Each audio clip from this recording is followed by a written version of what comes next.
girl. Hey. Let me turn you down because I've got a little bit of noise in the background. Hey. Hi. Hi. How are you? What's new with you, Miss Thing? What's new with you? Let's see. What's new right now? I'm getting ready to go back to San Francisco for work again. Ooh, exciting. Yep, that'll be next week. And then I'll be going back a few more weeks after that. So I should just probably set up like a semi-permanent residency there, I suppose. I mean, I'm sure you know somebody who knows somebody who knows somebody out there. Oh yeah, I do. Yeah. We know lots of somebodies out there now at this point. Girl, you could just get a room at their Steamworks, and I'm sure make a little office in one of their Steamworks rooms. Could you pipe down out there? I'm on a call. Gosh damn it. Who got semen in my keyboard? Dear listeners, if you don't know what a Steamworks is, don't ask questions. Pride's over. We can't answer anymore. Randy, was it you? Did you leave? Randy. Did you leave nudes on my laptop? Randy. I mean, that is an old ass white person name from San Francisco, isn't it? Right, Randy. Randy and Gerald and Kyle. I know this dick print on my keyboard. I know this print. That's you, Randy. Randall, I'm going to need you to stop. You have to bring out his Christian name to get him to stop. Randall Pickle Mitchell, I'm going to need you to stay out of my office. Pickle? He's not from the South. That's what they call him at Steamworks. So that's what they call him. Why? Because he got a case of the warts that never went away. Basically, and it's green. Mm. But people like it. They say it's got bite. It's a plastic.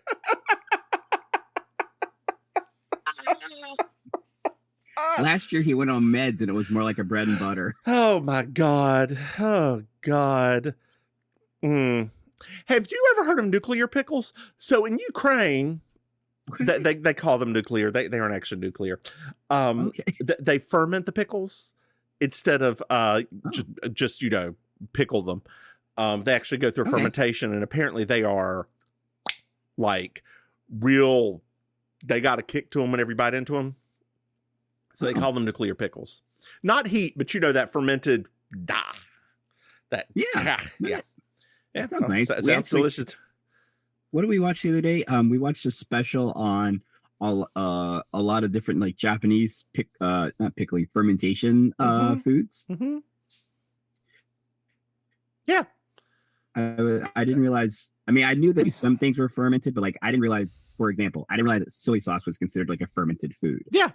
So it was interesting. Yeah, girl. Yeah. It's girl, yeah, they put the koju over and it ferments. Yeah.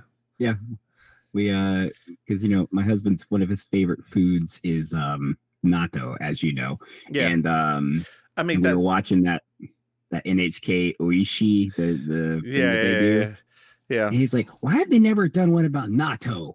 And because we watched the Iron Chef episode about natto yesterday as well. So yeah, one thing led to another, which led to another, and that's where we ended up in.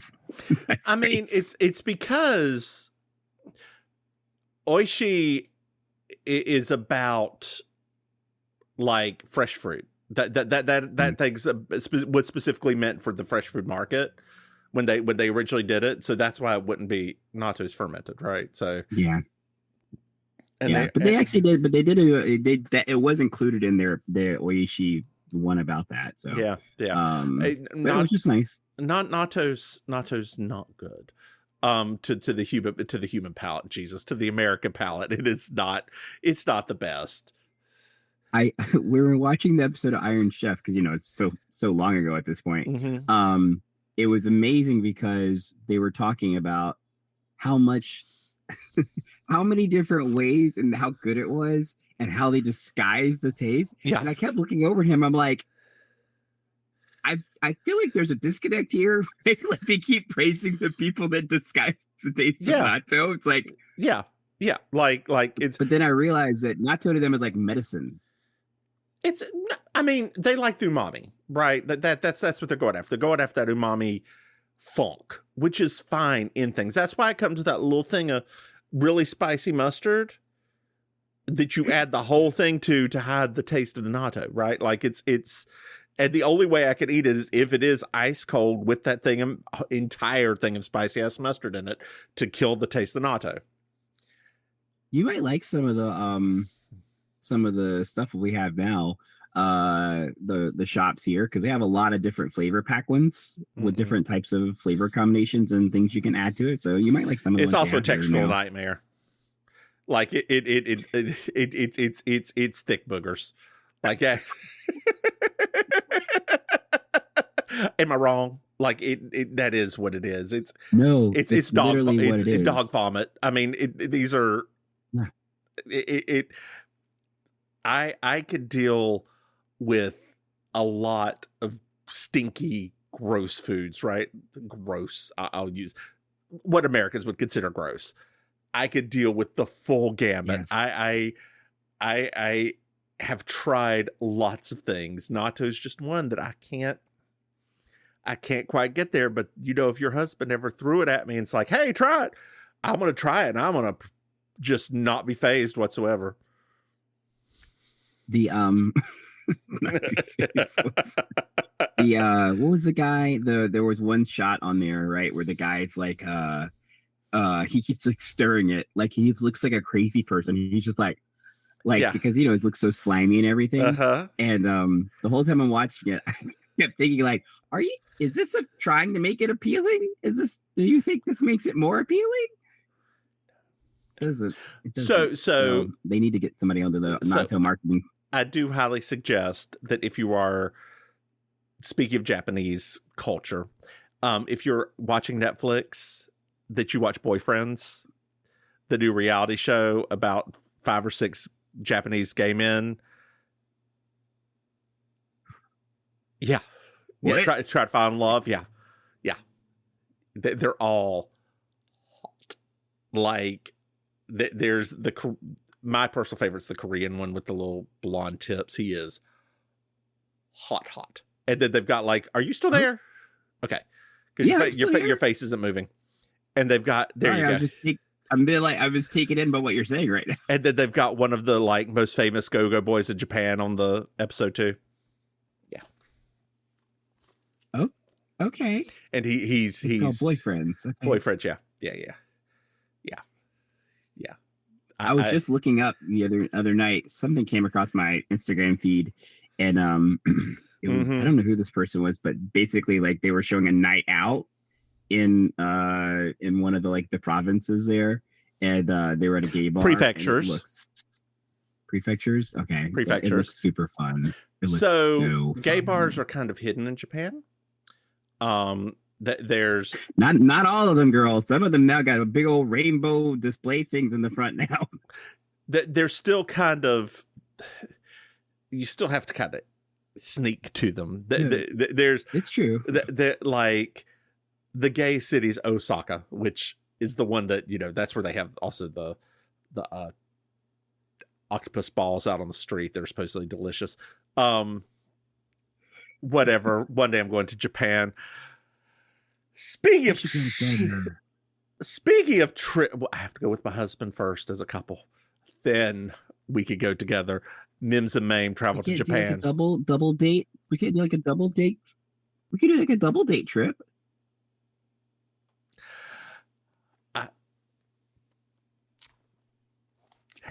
I'm going to pause it 1 second and say something.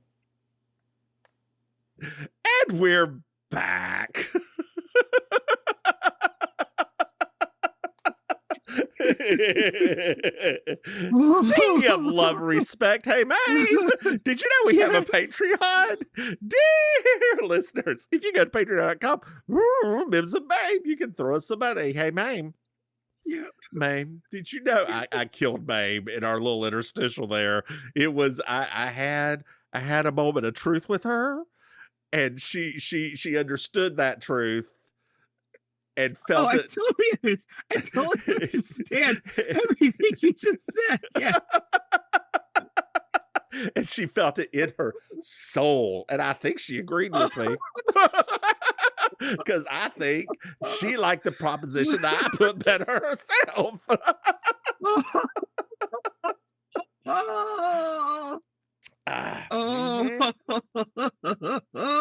Hey, Maim, did you know we have another podcast? Yes. That's right. We have You Slay Me, our Murder She Wrote podcast at Over the Moon. Our moonlighting podcast. Hey, Maim. Moonlighting podcast. Yes. There's 1.5 episodes of whatever. Hey, Maim. Did you know that we have merchandise? That's right. If you go to MrMahaffey.com, you can buy something. Hey, Maim. Yes. Maim, do you know what I love? Yeah. Do you know 5-star reviews? That's right, Maim. I love 5-star reviews. So, dear listeners, if you like us, you love us, and you keep this is happening. Leave us a review. This is season 5, episode 22. The Big Circle. I'm Julia Sugarbakers. I'm Julia Sugarbakers. I'm Julia Sugarbakers. I'm Julia Sugarbakers. And that's Marjorie. Just so you will know, and your children will someday know, is the night the lights went out in Georgia. The lights went out, the lights went out, the lights went out, the lights went out. And that is the night the lights went out in Georgia. I'm sorry, I didn't know. Well, now you do. Oh my God. So, are you okay over there? Are you okay? Are you okay? Are you okay? Okay. I'm sorry if my truth was too much truth. You okay? Your face got stuck yet? No, it's great. Okay, good. It's like no, it was good for me. It was good for me. So we're Sugarbakers. Sugar bacon. There we go. And girl, everyone is very, very sad. Why? Reese is dead. I'm sorry, what? Yeah, they done gone and killed Hal Holbrook without bringing him back. That is irresponsible. You know what? It clicked with me what may be happening. Is this when Evening Shade started? Oh, I think it was. I was like, why would they just kill Hal Holbrook? Like, I think it was. It's probably Evening Shade. And Evening Shade was not CBS, was it? Was it? No, Evening Shade was CBS too. Was it? Yeah, but I don't think they did not film in the same locations though. Because remember that was like what's his name? Bert was like not wanting to film in California or something like that. Like it was a thing. I don't remember that. I don't remember any of that. It was on what? Evening Shade Network. Let's see here. Network. No, it wasn't. You're right. My God. Wait, was it on Tuesday? What day was it? I don't even know. Anyway. Where can I watch episode? It's on Prime Video. Dear listeners, if you ever want to watch more Evening Shade, it's on Prime Video. Really? Yeah. I wouldn't mind revisiting that. I liked it when I was a kid. Yeah, girl, we were very old as a kid. Anyway, Reese is dead and everybody's crying. I just remember, like, you just made a terrible thing come back to me when I really loved Burt Reynolds a lot in the 80s when I was a kid. I know. Wow. Yeah, I remember that. It was uncomfortable. Like everything he put out, I was like, yes. Yeah, Burt Reynolds and the Titanic. Those were your two like obsessions. Burt Reynolds, Titanic. It was hard to get you talking about. Smokey and the Bandit was like my Oh, life. and Linda Evangelista and Janet Jackson. I'm sorry, there were 4. There were 4. Linda, Naomi, 4 obsessions. Christy. 5 I've obsessions. had more. Are you being served? So there you go. Yeah. There were 5 There's let's be honest here. There are many more. There are many more because you have a little ADHD that's undiagnosed. So they're all over the place. But the ones you hyper focused on were those 5.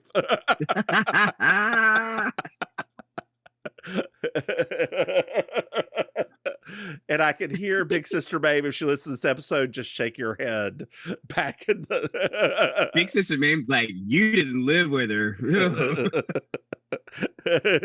You know, it's funny. So, true story, now that you've said that, right? True story. There was a running joke in our house all the time about me and what they would call, our family would call them like my summer marathons.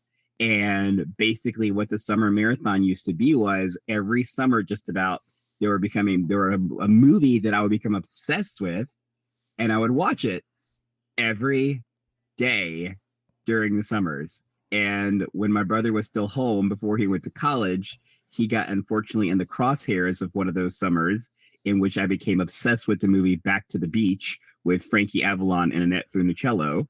And I wanted to watch it. I was, however old I was when that movie came out on video, I wanted to watch it every day. And I would have a fit if I couldn't watch it. So he would just put it on.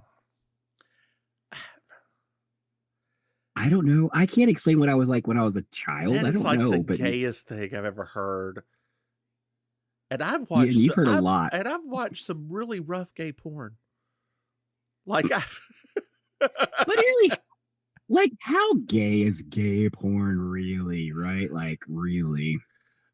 I've. Really. I had someone tell me, I bet your asshole tastes delicious.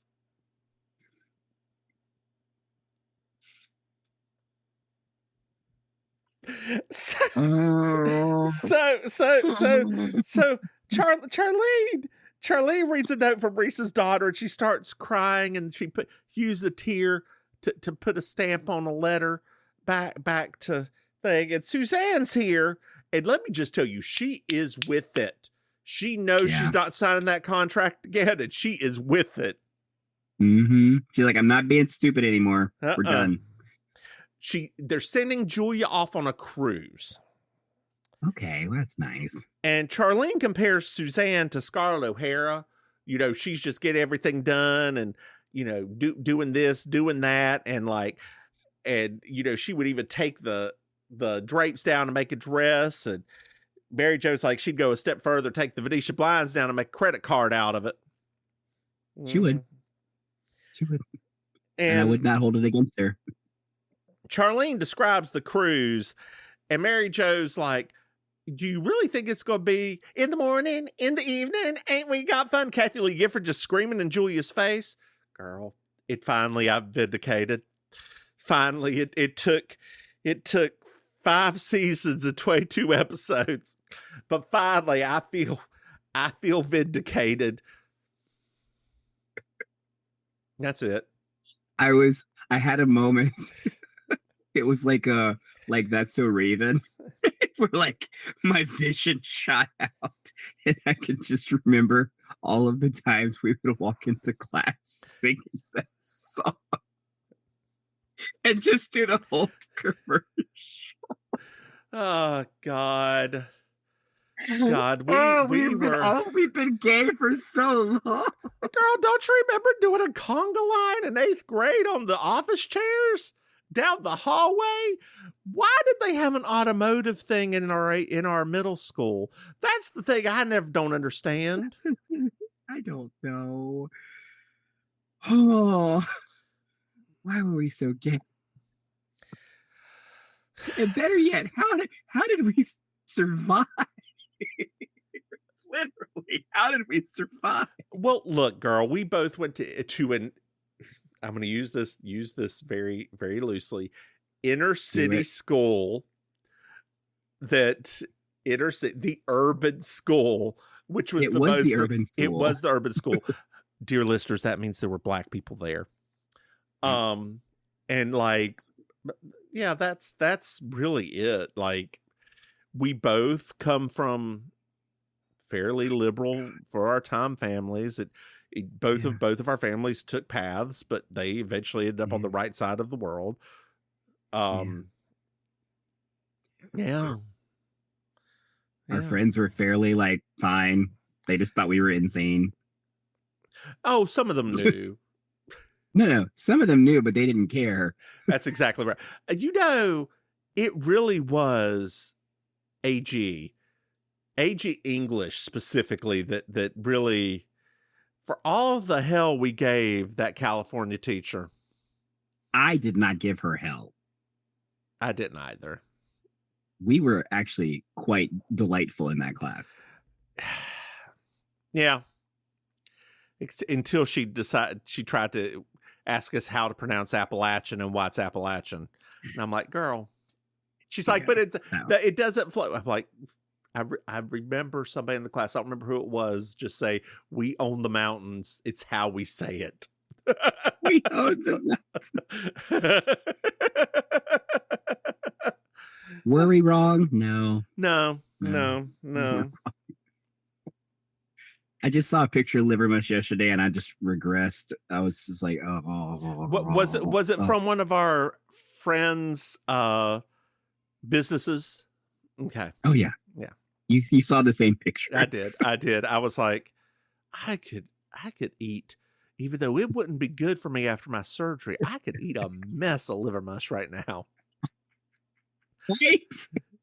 Girl, I mean, it just calls to you sometimes. Last night I went out and had wings. The really?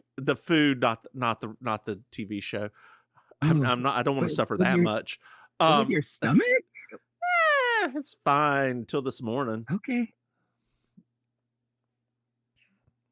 Girl, they didn't operate on my stomach. They just pushed some stuff in and sewed it back up. Just push it.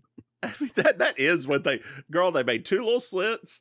They shoved 2 little prods in there. If you ever want to watch a really cool video, dear listeners, this is true.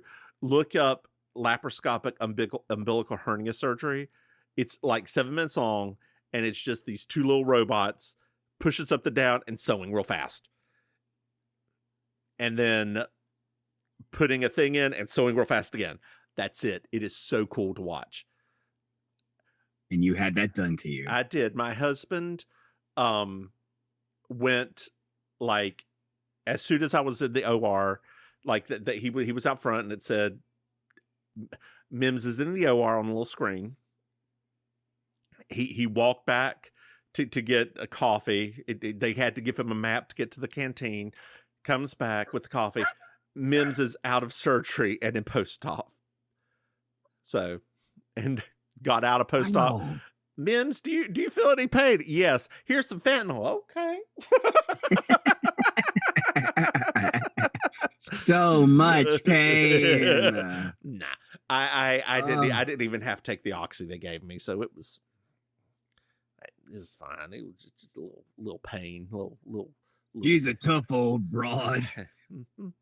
Speaking of that, Julia hadn't been sleeping.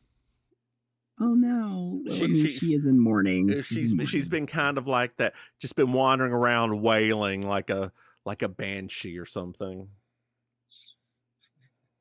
Not a banshee, girl. Well, she's here, and Mary Jo suggests she go for a bath and a walk in the park, and she's like, I have bathed and walked and gone to the zoo, and I am tired of it. Well, Mary Jo and Charlene invite her out to dinner that night, and she's like, I don't know around all those people. Charlene's like, well, or Mary Jo's like, well, we aren't taking Chuck E. Cheese, the previous episode reference. Yes. We're just going to go out and we're going to, have a nice time. And, that the one thing about Southern funerals, dear listeners, I don't know if you know this. There is one thing that was missing from this set during this. There was not enough food anywhere. I like there were no. Well, it had been 3 weeks. It's been 3 weeks So usually it stops after 2 weeks. That's true. But girl, she would have still had leftovers and leftovers and leftovers. There would have been casserole dishes stacked everywhere. You know this. That's like when she was talking about going out and eating all that kind of stuff. Why? You got stuff in the freezer. You got stuff in the freezer for the next 3 months. Why are you going anywhere? So guilty. Guilt just now. I just felt it visit on me that back when like there used to be deaths, but like not like close deaths, but like, you know, close enough. Mm-hmm. That when I would always be like to my mom, like, we should go check on because I always knew there would be some leftovers to take back. There are two things you always go for: the fried chicken, if the person had a black friend, and number two, I call them the funeral biscuits. They're the Hawaiian rolls that you cut in half. You put the ham and the mustard, and you drench the butter on, and you bake them. You know what I'm talking about. I know exactly what you're talking about. Those things, girl, I ate a whole pan of those one time. I ain't gonna lie to you, it was not Those over the. It was not over the course of 2 sittings. It was, it was me and that pan, and luckily I was bereaved at that moment, so I had an excuse. But you know, I would do it right now anyway. They were so good. God, they are.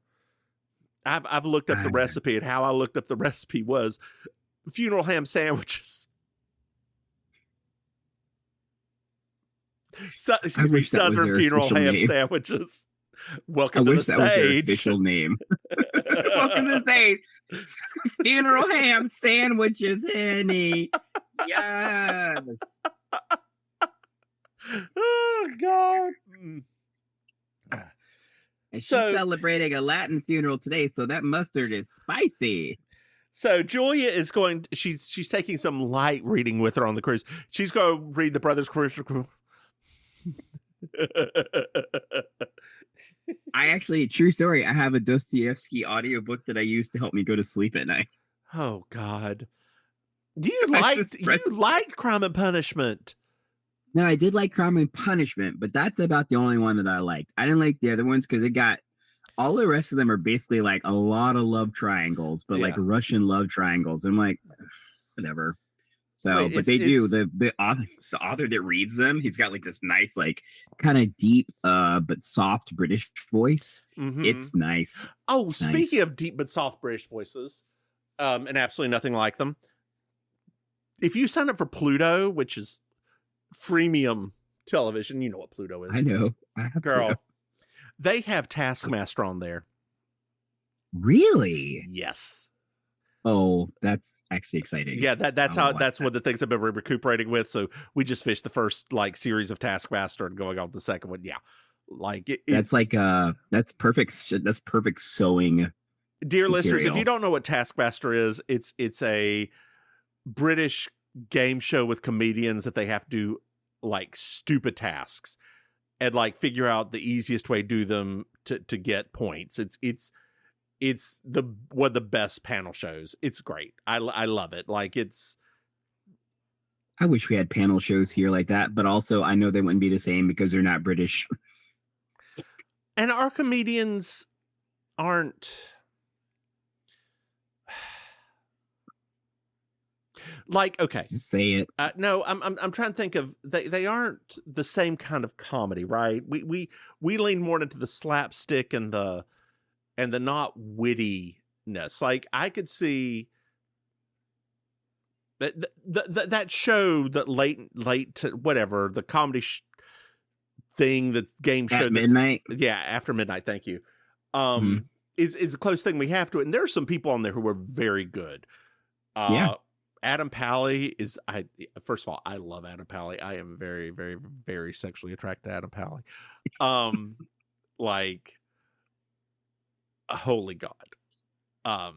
Happy Endings, the Knuckles TV show, the Sonic. It's just, yes, that trash he made with Fran Drescher. It was a bad show. He was still hot, but Bianca Del Rio, fantastic at it. Yeah. Because what? She's a professional.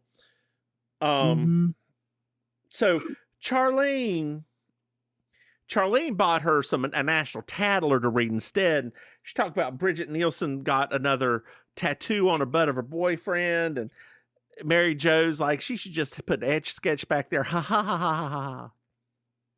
That was a pretty funny bit. It was if it was relevant for today.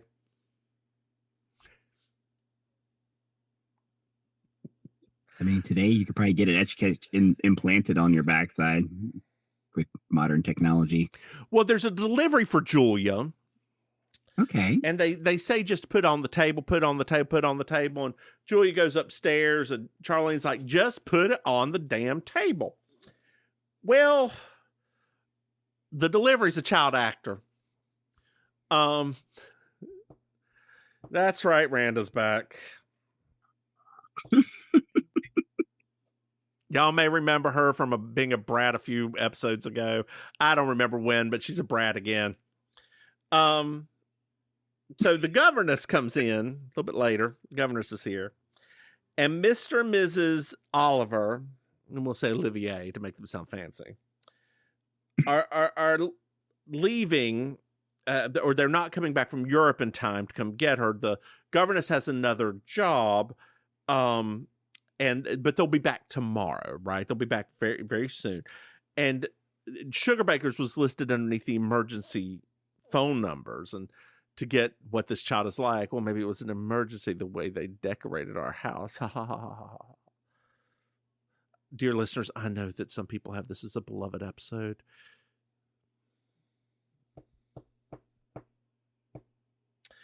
Anyway.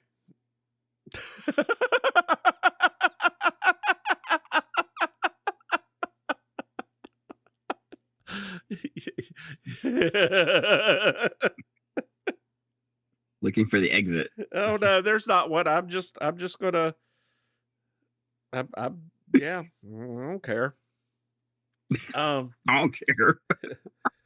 And so the nanny says if nobody takes her, Julia's like, well, I'm going on a cruise, and like everybody's trying to explain that Julia just had a major loss, etc.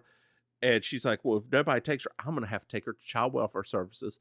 To which I say, you should just take her child welfare services. I guarantee you those rich ass people are not going to deal with that ever again. And they're just going to pay to send her off to a military academy that she needs. They would have come right home. They would have been on the next plane back, or on Jeff Bezos' yacht. They would have found a way to get back here. End of episode. Everybody happy. Julia going on cruise, and we have a much different episode.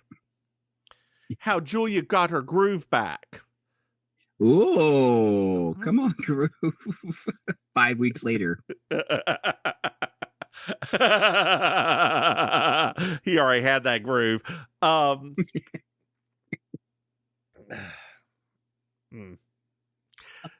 Dear listeners, just throw this out there. Don't do genealogy unless you want to find some stuff. Girl, I tell you, you and me both. Lord. I pulled up. I've got getting records and like,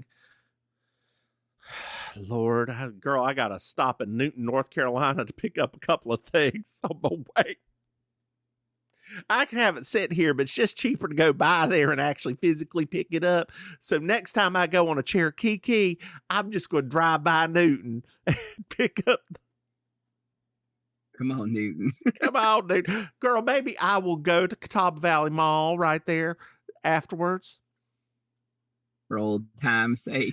All time's sake, just walk around. See if that Gloria Jeans is still holding on for dear life in there. Walk into whatever used to be Media Play. Be like, you used to be Media Play in my day, honey. Y'all don't know about that. I think it's a Big Lots now. I would love for you to walk in there looking like some society woman. Be like, this used to be a Media Play back in my day, honey. And y'all don't know nothing about that, though. I can't. Y'all missed it. Y'all missed the era, honey. The era of Media Play. And the slow decline of Media Play too. Oh, it was so sad when it started falling apart. And now we don't even have media. like, why did it fall apart? That's the thing I don't get. Like, it fell apart years, girl, years before digital. Before digital. Like I'd got my MP3 player like 4 or 5 years after it started falling apart. I got my first MP3 player from a Circuit City. Same. Did yours look like a Tamagotchi too? No. Mine would look like a little red Tamagotchi. No, mine was that little the Sony Walkman one that they put out. Oh, that thing was trash. It was not good. Mine was cheap, and you could I dropped it downstairs. I like treat it like shit. Girl, it would probably still work today if I could find it. Yeah, I wish I could find my old Zune. I remember you in that motherfucking thing. I loved it Zune. so much. It was such trash. It really, you were the only person who loved the Zune. It was you. Because all it was literally Spotify before Spotify. And it's so funny to me now that everybody has forgotten the fact that they're the ones that started that model. And we've just forgotten that now. That was part of Zune, is that it was just, you subscribed to a monthly thing, got all the music you wanted on your Zune. It was literally Spotify many years before Spotify. That's why I loved it more than it wasn't that I didn't like the other stuff. I liked the music service. That's why I liked it, because I could listen to whatever. Okay. You know? Okay. Now the box itself, terrible. There right? we go. Terrible. Okay. Terrible. Okay. Well, girl, here's the thing. The thing is that iTunes was the same thing at the same time, and it was cheaper. So wait, you could download all the music you wanted for a monthly fee? I believe so, yeah. Oh, see, I always thought iTunes was just purchase the albums. I think they didn't start doing it until. I thought they did both. Maybe I'm wrong. Yeah, I don't think they did both. Not until they came out with Apple Music. They never had a subscription service like that. No. But that's why, that for people that never had a Zune, right? Because if you didn't have it, which was a lot of folks, right? If you didn't have it, you didn't realize that was part of the whole thing. So whenever you hear people kind of talk the very nostalgically about Zune, it has nothing to do with the device. Whenever you hear people talk nostalgically about, whenever you hear a person, Auntie Maim, not Noir, discuss very nostalgically about this shitty piece of hardware she had in 2002. Her and my roommate were the only two people who I ever knew had a Zune. And my boyfriend at the time. Great. Whatever. It was a good piece. It was good. I liked it so much. I guess so. It was more 2000. It was more 2005. What? 2005, 2008. I was so nervous about because that was also the time when people were getting cease and desist and lawsuit things and all that. So I was nervous about getting free MP3s. It didn't stop you from downloading the porn. I didn't have easy access to that. Oh God. Well, actually, Julia's going to take Randa for the night. Oh, that's nice of her. It's a little bit later on. It's the evening, and Randa's complaining about the food and saying it tastes puke. It smells pukey.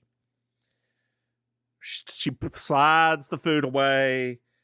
Julia pushes it back. She slides food away. Julia pushes it back. She's talking about manners, blah, blah, blah. She slides away, hits the floor. Julia grabs her, takes her to the floor, said, if you're going to throw it on the floor like an animal, you're going to eat on the floor like an animal. Julia gets up, sits in her chair. She pushes the chair away. There's lots of slapstick and running around and breaking things. And yeah. You hate this episode. We haven't gotten to that part yet. You can tell by the venom in your voice. It's not good. It's just not funny. It's not sad. It's just nothing.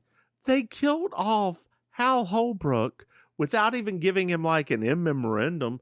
They didn't give him an episode. They gave him nothing. One of my favorite like one of the best male characters in this. This not Anthony. Yeah. Like we got Bill or JD. No, we Hal Holbrook is by far the best male actor. Yeah, but he's also like an acting legend too. I mean, and like I don't. It's.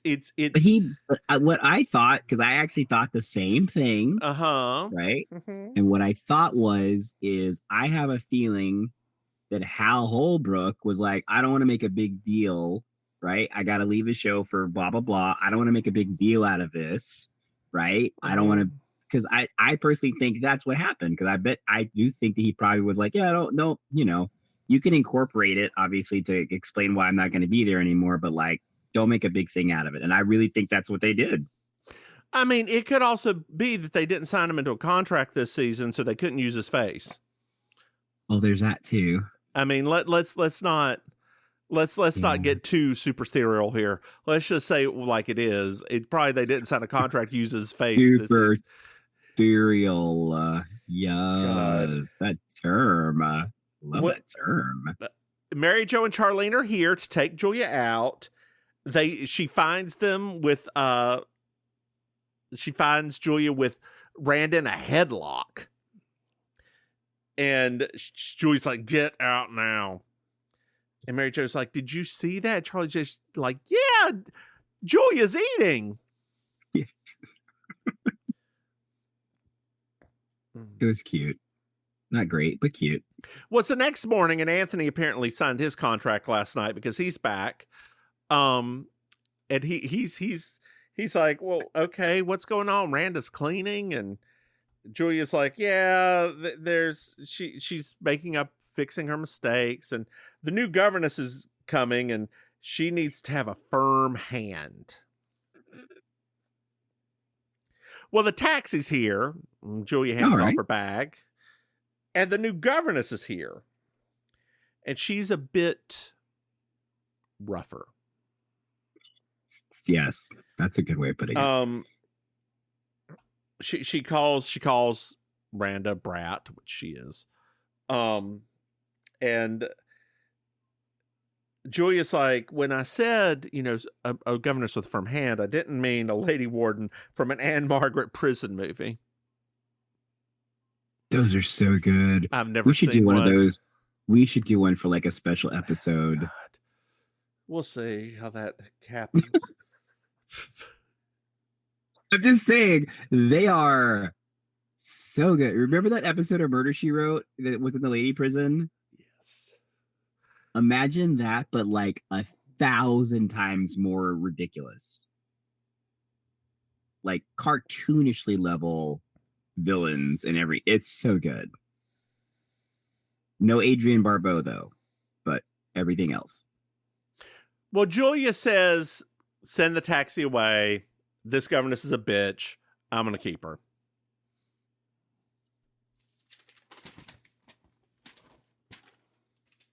And then Julia talks. Well, you didn't say anything either, girl. I'm watching you like slowly turn the page over. Like, girl, if I was still a hoe at this point, I would have been on Scruff or something while this episode was on and just sort of like half-assly. Instead, I was on OnlyFans. Yep. Oh, OnlyFans. Oh my God. Well, Julia starts talking about the big circle. And you know how when Payne died, wait, was that her ex-husband or was Payne her son? Whatever. When husband died, she saw it in Payne's her son. And then now that Reese is dead, she sees Randa, and it's just a big old circle of life and death. And this have been when she could have sung, "Will the Circle Be Unbroken?" right then. Like she could have done that.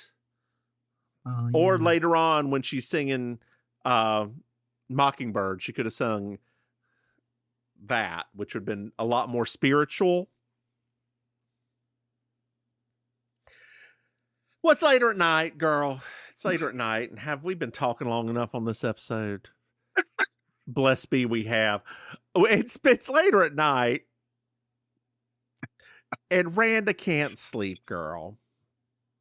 Randa can't sleep. And Julia opens up about the death of Reese and how it's really hurting her. And Randa's like, it's not the same. My parents leave on purpose. He didn't leave on purpose, which he did to go to Evening Shade, but that's beside the point. Or maybe he didn't. They just decided not to renew one of the best actors' contracts on the show. Whatever. Or he could have just been back on tour doing Mark Twain again. His one-man Mark Twain and Branson. Right.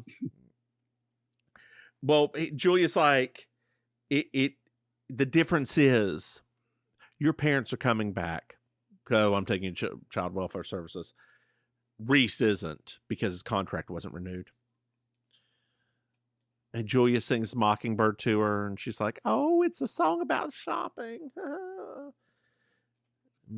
Randa says, Julia, will you join me to sleep with me tonight? And then they both go sleep, and Julia finally falls asleep. Do do do do do do do do do do do do do do do do do do. Hey, Maim. Yes. Did you find yourself a Miss Georgia Wild? Oh, Julia's first grieving outfit at the beginning of the episode. With the like red flap. Dress. Yes. Everything. Yes, Queen. Yes. I literally was like, I'm ripping that design off. It is so good. It is so good. Life. You could put a little black button right here so nobody could see, and then like, yes, it was so good, so good. If you need a pattern for something like that, I'm not kidding. Even though it sounds like I'm going to be, look up a breastfeeding shirt, because it's just a breastfeeding shirt that's without the extra patch right there. The red patch is where the breastfeeding thing would normally be. Yeah. Okay. No. Girl, I've got a question for you. Yes. Did you like this episode? Don't be mad. Uh-huh. I actually like the episode. That is not what you said to me before this. No, I didn't say I disliked the episode. Oh no, you did. You said I don't like it. Those are your upon the second watching of this episode and us talking about it more. Because I never really hated Randa as much as you did. Like, I do like the episode. I do. It's an awkward episode though, and I think it's what you said. It's the fact that it goes in such a very different direction that it probably should have gone, but also because we don't know what the circumstances are. This show doesn't normally spend an entire episode on grief and things like that. It just doesn't balance it in that way. So, yeah, I mean, it's like, I would say if there was like a middle ground, I'm like right on the like just shy of middle, right? I'm not over on the dislike. It's just shy. It's not all the way over. Still not gonna love it, right? But just shy. This is a big old wet fart of an episode. Like it is. It came out. It left stains all over everything. It is something you have to rush home and clean up afterwards. It is not something anybody enjoys unless you're into that sort of thing. It is not the worst episode of this show, but it's definitely down there.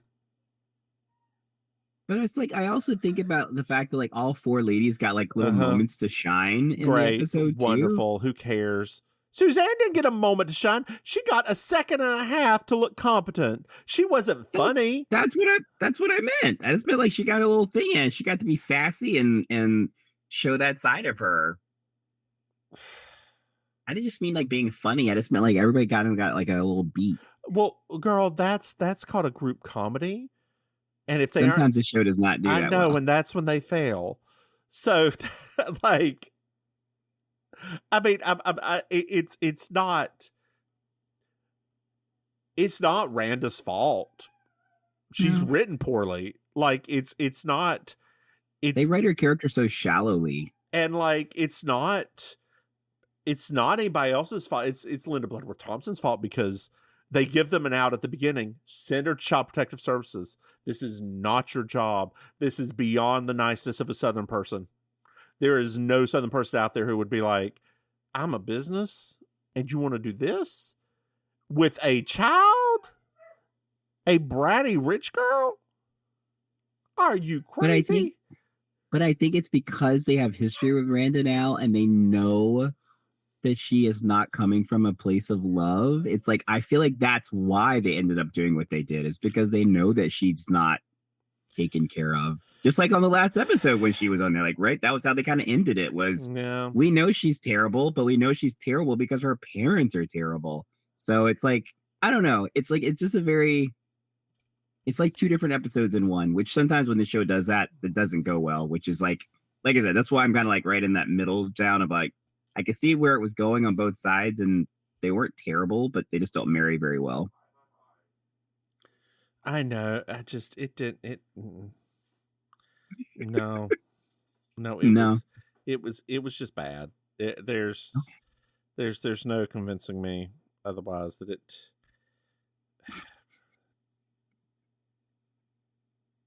Yeah, just bad. The disgust. Well, I'm trying to think of a worse episode. And like it's a lot of it is Hal Holbrook, right? A lot of it is we have emotional investment in Reese. Like we do. We actually, there is collateral there. There is the emotional response that you should have from us. Yeah. Is not starting off with with Charlene and Mary Jo one-offing. Well, Reese is dead. Take me to that funeral. Like, if you're going to give me grief, give me fucking grief, and then have Randa show up, right? Like, and make it lighter at the end. Work me through all that. Don't put me in the earth and like have, well, no, he Reese's dead. We all knew he had that heart thing. Well, but wouldn't it be a much better way to do it to like have Julia crying in the funeral, or have her set up the funeral? That way you would have, Suzanne look even more competent. You would have a full episode of that. No, I agree with you. It really, that should have been the focus of the episode. And it's okay for 90s sitcoms to not be funny all the time. We know that. It could have been an episode just about grief and the four coming together around that grief. I think it's probably, yeah. I'm sorry Randa had to pay her union dues. All right, fine. You've swayed me back into I don't like it as much. Like I wrote the entire new episode in my head and it's much better. I could picture it. Like, it's funnier. It's better. Yeah. You can even have a situation go so off the wall, like when Julia stuck her head through the banister at his funeral, because you could do that. You could have the grief and that be the release at the end to where you're crying and laughing all at the same time. Yeah. There you go. I'm off the soapbox. Trash of an episode. Hey, Maim, why don't you tell your listeners where they can find you? Sure. After that, hello everybody. It's Auntie Maim, your favorite relation. You can find me performing every Thursday night, hosting Amazing Colossal Karaoke at Killer Idol in South Beach. You can also find me performing with the Villain Theater in Miami and posting various things that you can follow at I'mYourAuntieMaim.com. And over to you, Mims. Hey, y'all, the Divine's Mims. You can find me online at thedivine'smims.com. Hey, Maim. Yep. Do you know we have Patreon? What? That's right, go Patreon. Mims and Maim. You can throw some money. Hey, Maim. Yeah. Do you know we have another podcasts? That's right. We have You Slay Me, our Murder She Wrote podcast, and Over the Moon, our moonlighting podcast. Hey, Maim. Yeah. Did you know we have merchandise? No. That's right. If you go to MrMahaffey.com, you can buy something. Hey, Maim. Yes. Do you know what I love? You love 5-star reviews? That's right, dear listeners. If you like this more than that episode, leave us a 5-star review. And if you don't, leave us a 5-star review. Because you know what we have? Well, Maim doesn't have them, but I have opinions. So I also have opinions. I don't think you validate them, but I think I have opinions. I do validate them when they're right. Hey, Maim. No, you just you process them. You don't validate them. You process them and then reprocess them back into my face. Oh, God. Just like Roxy Andrews' makeup. Oh, my. You know what I like better than her makeup? This episode. What? Hey, Maim.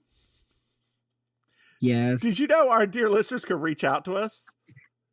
No, really? That's right. They says email MrMahaffey@gmail.com, which I need to check soon. I haven't been. Hey, Maim.